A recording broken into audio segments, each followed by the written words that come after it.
In Dungeons & Dragons, the main dragons are split into two subspecies, chromatic and metallic. Metallic dragons are the good dragons, noble, maybe a little pompous, but fundamentally good. On the other hand, we have metallic, winged, evil death lizards, and the subject of today's video. The easiest way to tell these two groups apart is how we describe them.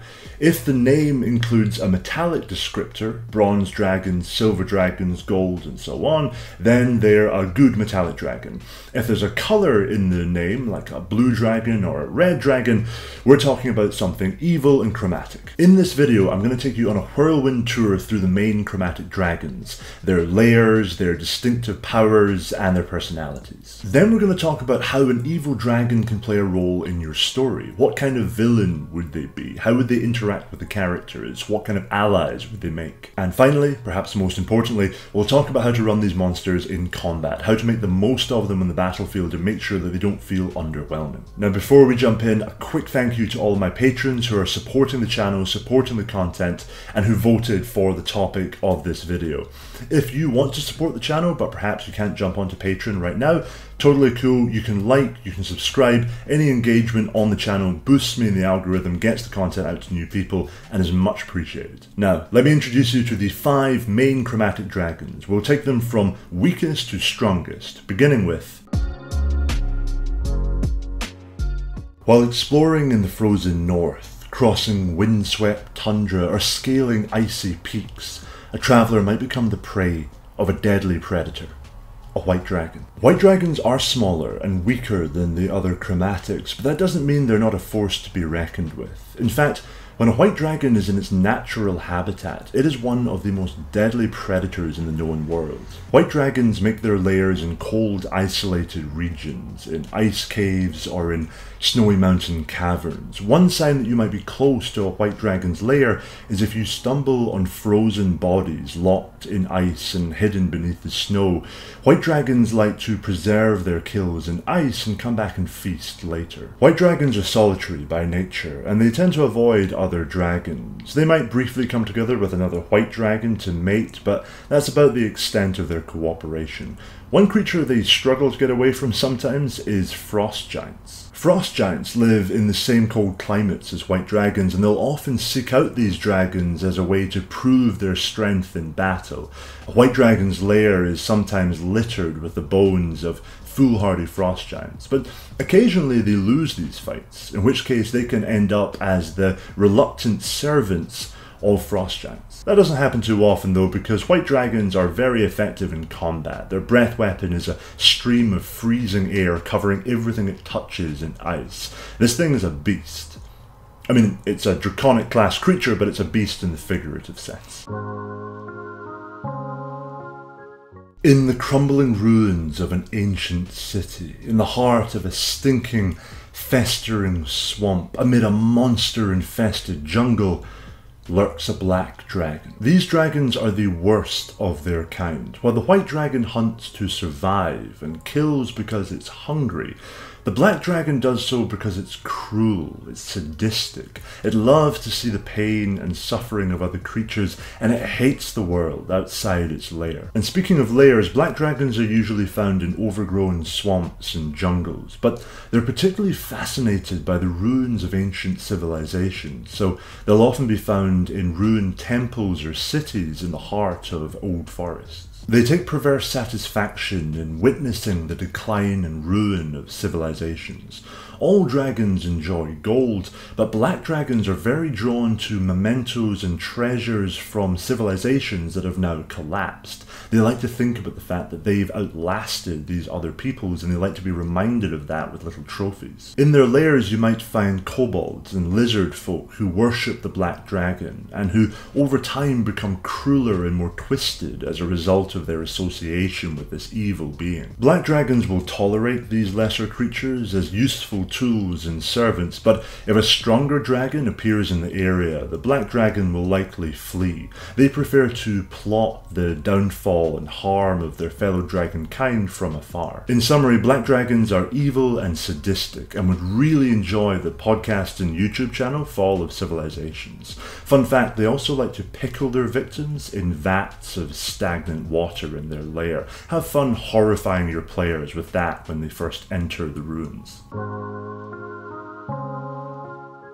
Adventurers who wander in ancient forest and wild woodland may encounter the most cunning and manipulative of the chromatic dragons, the green dragon. Its breath weapon is a cloud of poisonous gas. A green dragon is the one the players are most likely to encounter in a classic fantasy setting like the Sword Coast. You can usually tell when one is in the area because the forest they choose to make their dwelling will be filled with a supernatural mist. The green dragon will make a lair for itself in the centre of the forest, in a cave covered by foliage, or perhaps in an ivy-clad ruined castle. Again, we're thinking classic European dragon. In its lair, the green dragon will have a treasure hoard, but it's less interested in gold than it is in sentient treasure. Green dragons love to manipulate and bend living creatures to their will using a mixture of false promises and subtle intimidation. More so than its white or black kin, the green dragon is cunning and charismatic. For the green dragon, the greatest treasure would be a hero or a great warlord who has fallen under its influence and now does its bidding in the world willingly or otherwise. Weaker creatures become prey, but green dragons delight in corruption and domination. For example, if they encounter a group of enemies, they'll only kill however many they need to force the rest to surrender. This serves two purposes. The survivors can potentially be manipulated and turned into new minions of the green dragon, and the monster can draw information from them, getting valuable intel about nearby towns, adventurers, and rival dragons. Because of their personalities, green dragons quickly amass followings of lesser evil creatures. Orcs, hill trolls, goblins, they're never short of minions, but they'd love to add your players to the collection. On the tropical shores of a pirate island, or amid the golden sands of a sun-washed desert, a traveller might look up to see a shadow against the noonday sun.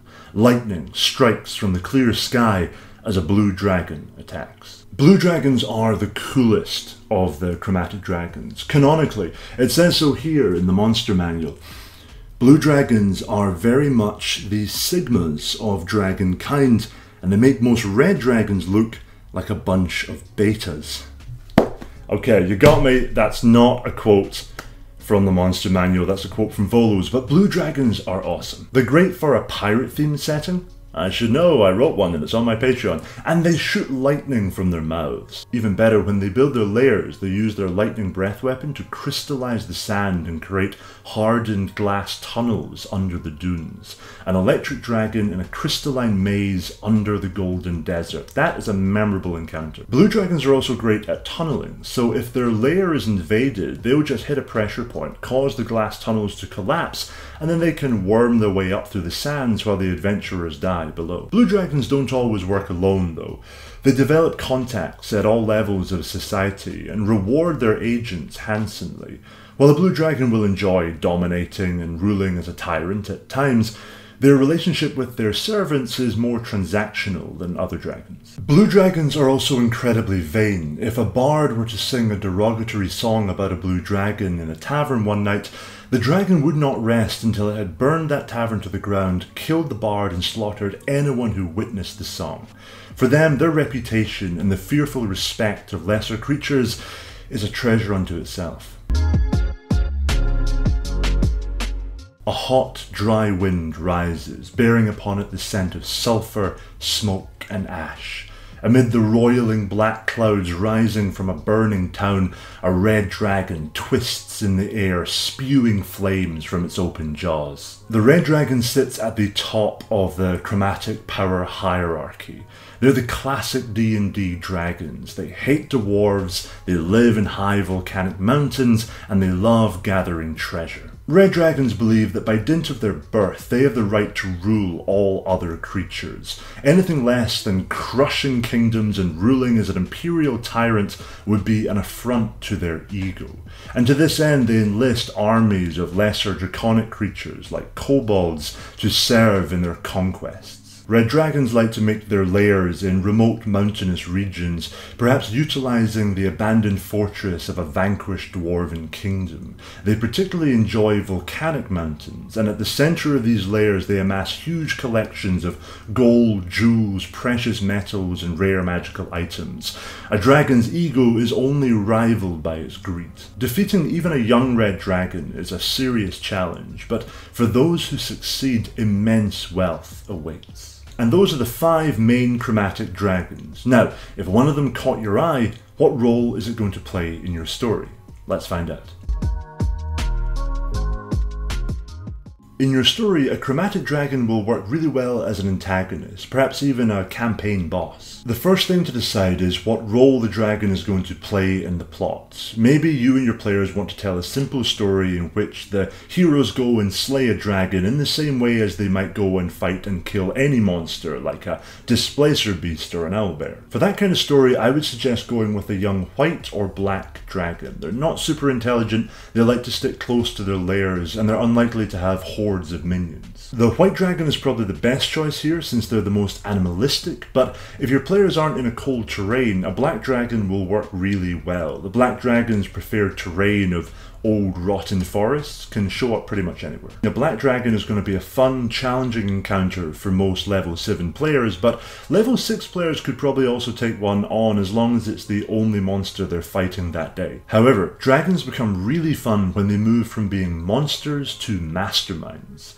Green, red, and blue dragons make great campaign villains because they're cunning and intelligent and can work against the players across a long period of time. They have personal goals, they have allies and agents in human society, and they're more likely to create far-reaching schemes that the players can disrupt. As a rule, I find dragons become way more interesting to run when you stop thinking about them as monstrous creatures and start seeing them as individuals with their own goals, motivations, fears, and desires. A green dragon wants to take over a forest and grow its horde. Great. But let's say that as a wormling, the dragon was taken in by a group of kobolds, and over time began to grow a sense of affection for them. Then the kobolds were slaughtered by elven rangers, and though the dragon escaped, it harbours a deep hatred for elves, and will not rest until they've been driven from the area. As we've covered, a green dragon is cunning and manipulative, so it won't attack the elves directly. Instead, it might use agents and underlings to try and sow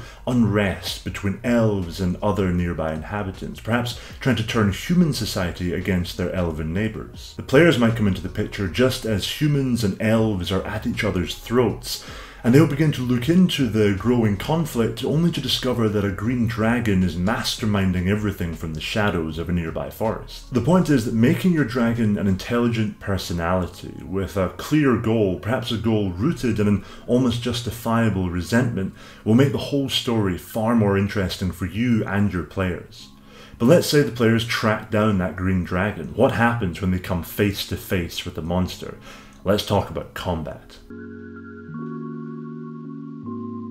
Combat with a dragon in D&D should be one of the highlights of the campaign. It's cinematic, challenging, and fun, or it should be if it's done right. Firstly, let's talk about location. If the players are fighting the dragon out in the open, that fight will not be conclusive. As soon as the odds turn against the dragon, the battle is over. It flies away. The scene of the final battle will probably be in the dragon's lair, which is a good thing because then you get to use lair actions. The first thing you'll notice when you look at the Chromatic Dragon stat blocks is a lack of variety. Mechanically, a young red dragon does pretty much the same thing as a young blue dragon. They just have slightly different numerical stats and resistances, and of course a different breath weapon. But when a dragon is in its lair, it can use lair actions, which are very specific to each dragon and reflect its character and environment. Black dragons can create clouds of magical darkness or summon swarms of biting bugs.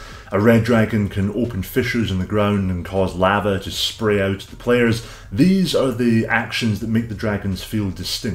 Now the lair should be big enough for the dragon to fly. The players might have to first work their way through narrow kobold-infested tunnels, but eventually they'll get to that larger central chamber where the dragon can spread its wings. And flying should always be key to the dragon's battle plan. If it stays on the ground, the fight will become a lot easier for the players. While it's using its breath weapon and its bite, the dragon can stay in the air, attacking without provoking attacks of opportunity when it pulls back out of the player's range. If it feels more confident, maybe earlier on in the fight, it might land and make use of its tail and its claws, but as soon as it feels threatened, it will take to the air again. Now the players are going to want to get their melee fighters up to the dragon, using mounts, spells, magical equipment, but you might want to add in some kind of mechanic to allow the players to take away the dragon's ability to fly later in the fight. For example, when a dragon falls below a certain threshold of HP, maybe a third of its HP left, it might have several scales missing from its side, exposing vulnerable skin around the wings. At this point, you could let the players try to target a shot at the connective tissue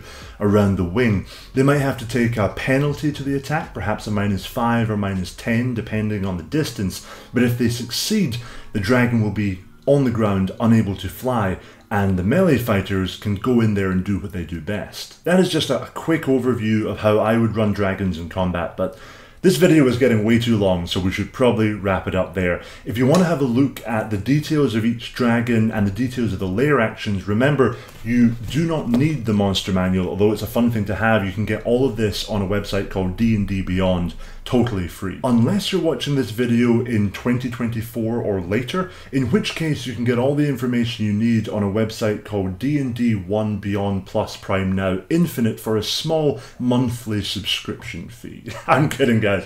That's not going to happen, right? Right? Right? Oh, also I have a Patreon. Patreon, go over there if you want weekly and monthly encounters and adventures and to support the channel and all that stuff. Thank you for watching, guys. I really appreciate it.